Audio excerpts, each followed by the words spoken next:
on YouTube. We're live. So, topic of today is why China is probably one of the safest places, the safest business bet for doing business this year, and particularly for B2B. So, these are international companies entering or already in China. Plus, it's relevant for Chinese companies that are going abroad because doing business with Chinese companies, I would argue, is the safest bet. I think where it's unsafe is Chinese companies are definitely more agile. They are quicker. They move quicker than international companies.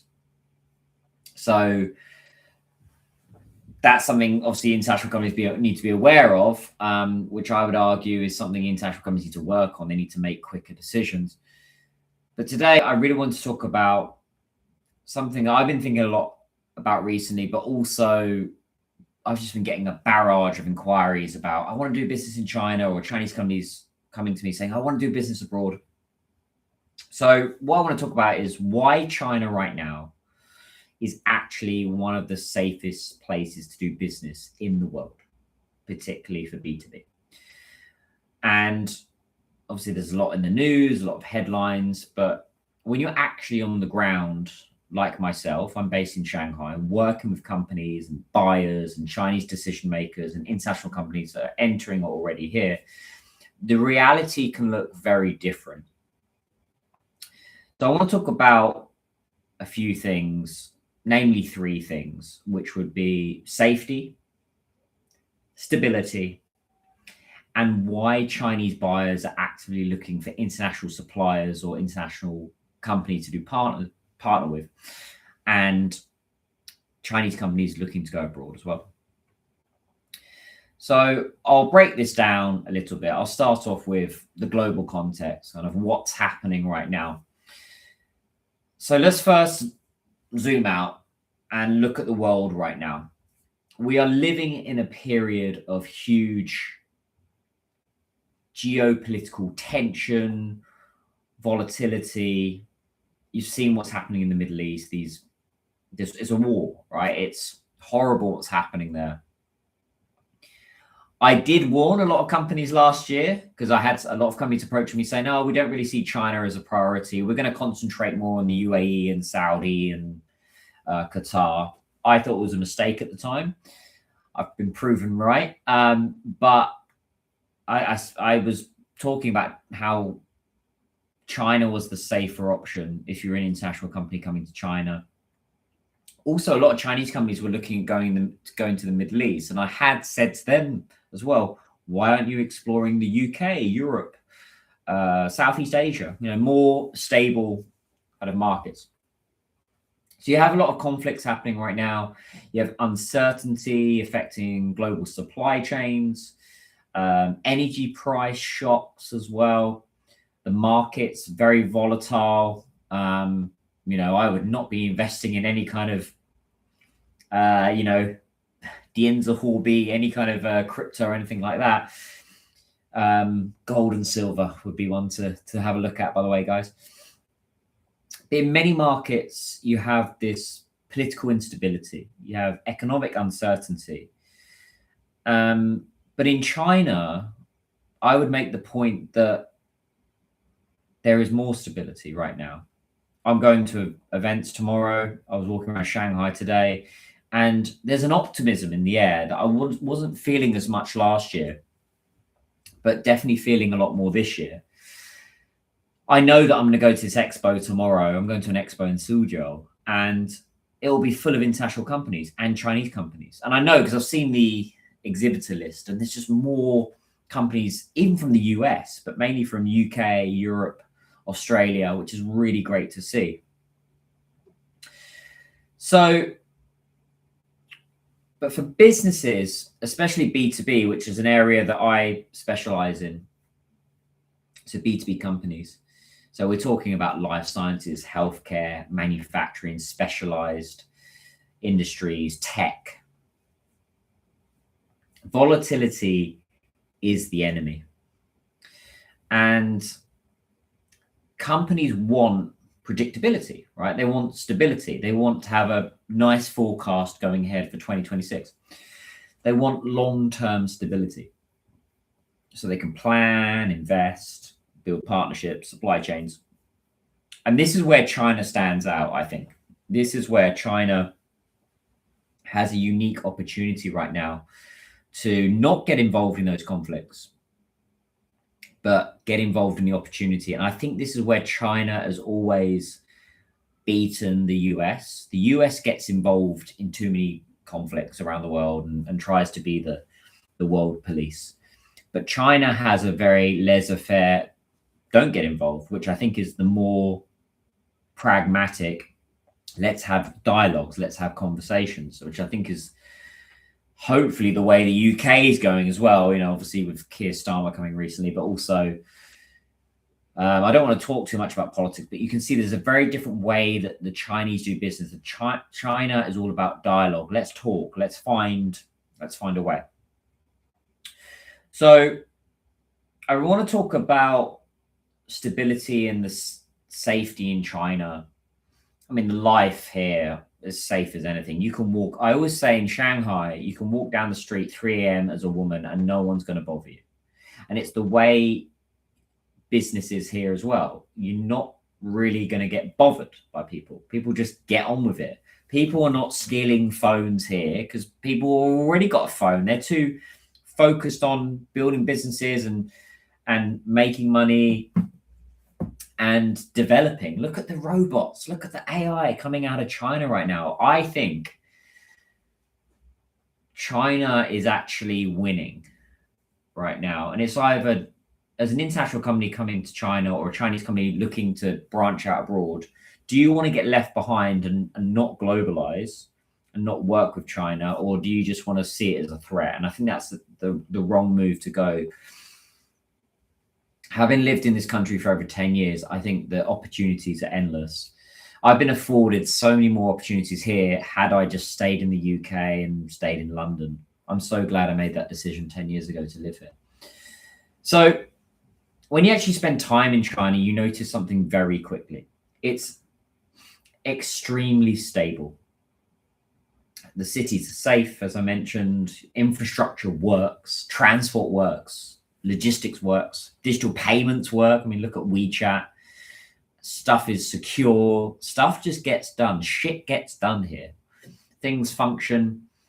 You can walk around major Chinese cities late at night, feel safe. So I can go to an expo tomorrow in Suzhou, and I know I'm not going to get this. I'm not going to get mugged, or someone's going to try and steal this. I know I'm going to take the bullet train tomorrow morning at 7 a.m. to go to Suzhou from Shanghai, and then I'm going to take that bullet train to come home tomorrow. It's not going to be late. Things are just going to work, and that's how business operates here in China. Things just work, right? UK, not so much. And that's not me just complaining about the UK. It's facts. Things just get going here. China has that world-class infrastructure.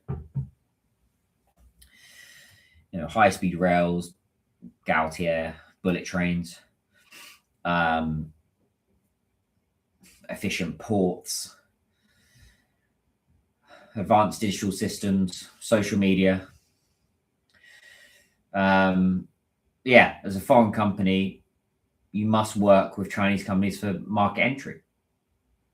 You have to. You can't just do it alone. And it's the same, I would argue, for Chinese companies going to the UK. You can't do it alone. You need a proper partner. You need to have a localized partner, right? If you're a Chinese company going to the UK, you can't rely on a Chinese team. And if you're a international company coming to China, you can't rely on your own team. You've got to have a localized team. You've got to have a Chinese team. So the point I'm trying to make here is that in China, with all of these aspects in place, it creates a very predictable environment for business operations, particularly when it comes to B2B. B2C is a little bit trickier, right? I would argue. That's why I don't do as much B2C anymore. Now, compare that with regions where businesses like business is very difficult to do business. Like, would you go to the UAE to do business right now? Probably not. Would you go anywhere in the Middle East? Probably not right now. There's political instability, there's security risks, supply chain disruption. I mean, look at what's happening in the Suez Canal right now.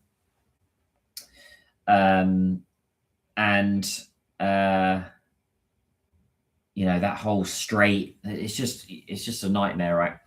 So you've got all these sudden regulatory shifts.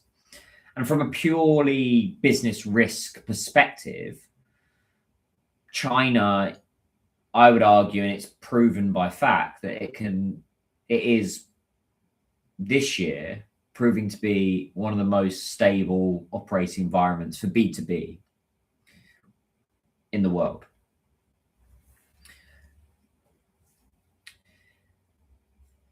Interesting, I'm seeing on the ground here is Chinese buyers, they still want to buy international things, right? They're not necessarily, when it comes to B2B stuff, B2C a little bit harder. If you're a cosmetics firm or a clothing firm, you could argue that the Chinese companies have definitely caught up to the bigger brands.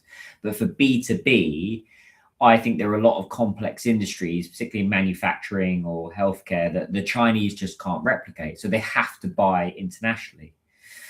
I was speaking to a aluminium company today, and their particular machine and their solution, you can't copy it, and it's never been done before. It's a very unique product out of Europe. So big misconceptions that Chinese companies are no longer interested in international products and technology and working with international B2B companies. It's not true. Chinese buyers are extremely interested. And I know I'm going to see this tomorrow when I go around these booths at this event tomorrow in Suzhou. I'm going to see Chinese decision makers walking around looking to buy. There's buyers, there's decision makers walking around. Advanced technology, specialized manufacturing equipment, healthcare and life science solutions, high quality industrial products. A lot of this stuff you can't get in China, right? Even one could argue a little bit more, not as much money, but education, training, specialist expertise. China it wants to partner because it doesn't. Some of those elements, like sales, I would argue that in the West, when it comes to sales, we tend to, I would argue that we get out there, we hustle more, we build relationships a bit better. But what you need to also understand is, as an international company, when you're coming to China, you need to have that solid Chinese commercial team that speaks your language as well. So for many B2B sectors, China is still one of the most active markets in the world. And when you attend these kind of trade shows here, like I do all the time, and you speak to Chinese distributors and companies, you quickly realize something. They are actively looking for international partners. But they want partners that are serious about China. And some international companies that I speak to, they're not serious about China. They want a piece of China, but they want to crack it in 3 months. And China is not a 3-month plan. It is 3 years. It is 5. It is 10-year plan. You can't treat China like a side project. You've got to be all in. It's a bit like a Chinese company. I've had a few Chinese companies recently approaching me, and some are really serious. Like, I want to crack the UK, and my plan is I want to be there for at least 2 or 3 years. And they're serious. But the ones that say, I want to crack China in 2 or 3, a Chinese company says, I want to crack the UK in 2 or 3 months. It's just not possible. It is not possible. Don't kid yourself. So why do international B2B companies still win in China? So China rewards companies that approach the market properly. That is a proper localized strategy. Having a decent Chinese team. I still think you need to work with foreign players, like guys like me on the ground. Right? I think having a pure Chinese team in China doesn't work. I don't think it works. I think you need to have, if you're a British company and you just have a Chinese team in China, I don't think that works. You need to have that bridge in between. You need to have someone like me. You need to have some British influence or whatever country you're from. You cannot just be an international company with a Chinese team in China. I still think you need that international influence. So to really crack the Chinese market, right, to really grow in the Chinese market, you need to understand a few key things, which is China is a relationship-driven market, but those relationships you cannot build, trust does matter, that you cannot build that without a proper China digital ecosystem market, which is your first step. Having a salesperson on the ground, yes, is great, but actually the digital ecosystem, so having a proper WeChat, having a proper website, doing Baidu, doing webinars, working with industry media here in China, working with influencers. And I'm not talking about Kim Kardashian or, Rosamund Pike that we were just talking about earlier, or I'm thinking of a Chinese, an influencer, Zhang Yuqi, right? It's not talking about that kind of influence. It's a special, for B2B, it's a specialized B2B influencer that has that audience already and partnering with them to drive traffic, drive those decision makers. The platforms like WeChat, I wouldn't say Xiaohongshu and Douyin are great for B2B, maybe for a bit of branding, but they're not B2B platforms, they're B2C. But platforms like WeChat, which is essential for B2B, is so important for communication and marketing. You've got to have a proper digital infrastructure. It's what I bang on about all day long on LinkedIn, on my WeChat moments, and I still get companies saying, "Oh, we just want to start with sales." You can't do sales first without having marketing first. You've got to have marketing first, then you do the sales. You've got to work out if people are actually going to buy your product or solution.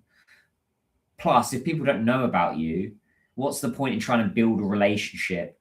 I would say is that they say China is a relationship-driven market, but those decision makers and those people that you meet, they will look you up.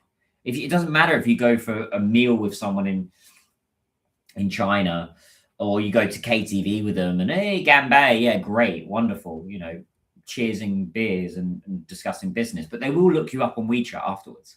And if you don't have that in place, where's the credibility? Where's the visibility? Where's the trust? Third, China moves incredibly fast, faster than you, wherever you're from in the world, unless you're Chinese. And companies that move quickly and build those local partnerships can gain huge advantages. If you move slow, China will eat you alive. But for B2B companies that have strong technology, strong products, specialist, complex expertise, China can still be an incredibly powerful growth market. So the real question,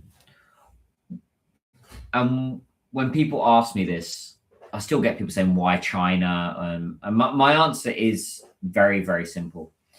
It's scale, it's stability, it's demand. The world is changing. Who would have thought what was going to happen in the Middle East, and particularly in Dubai? Iran attacking its Islamic Middle Eastern neighbors. What changes that will bring. But I think what that does bring is opportunities for international companies going to China and Chinese companies that were maybe considering the Middle East, but actually working out that not a great place to do business. Culturally, it's tough. Right? But other places in Southeast Asia or Europe is a safer bet. Maybe. But you need those bridges. You need people like me that are going to hustle, get conversations going, respond within hours, not 24 hours or weeks. That's what China's made me. It's made me quicker with getting shit done, with getting stuff done. So if you're an international B2B company, whether it's international company entering China, already in China, or a Chinese company going abroad, you're looking at Southeast Asia or UK, Europe, Australia, the real question is not whether the opportunity exists. It clearly does. The real question is, are you approaching the market the right way? And are you approaching it at all? Because if you're not approaching it, you're mad, right? You should be doing something. But you've got to have that right strategy, right? You've got to have the right partners, the right understanding of how business actually works. So if China is on your radar, or I also do a bit of Southeast Asia now, feel free to reach out, guys. And does anybody have any questions? I see there's quite a few questions coming through. I just wanted to kind of write my spiel and give it to you.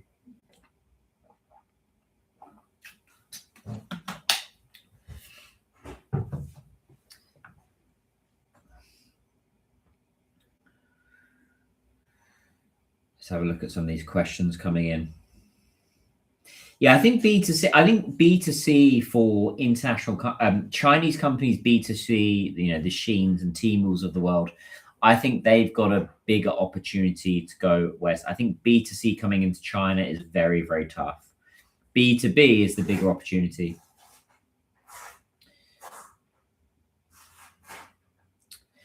Would you like to compare London and Shanghai for business future opportunity? I think Chinese companies going to London, yes, there's an opportunity, or other cities. British companies coming to Shanghai, absolutely. We need to see more of them. And the good thing is, I've noticed these expos that are coming up next few months. There's a lot more British companies exhibiting, which I'm delighted at. So I'm really happy for that. Just looking at some of these questions.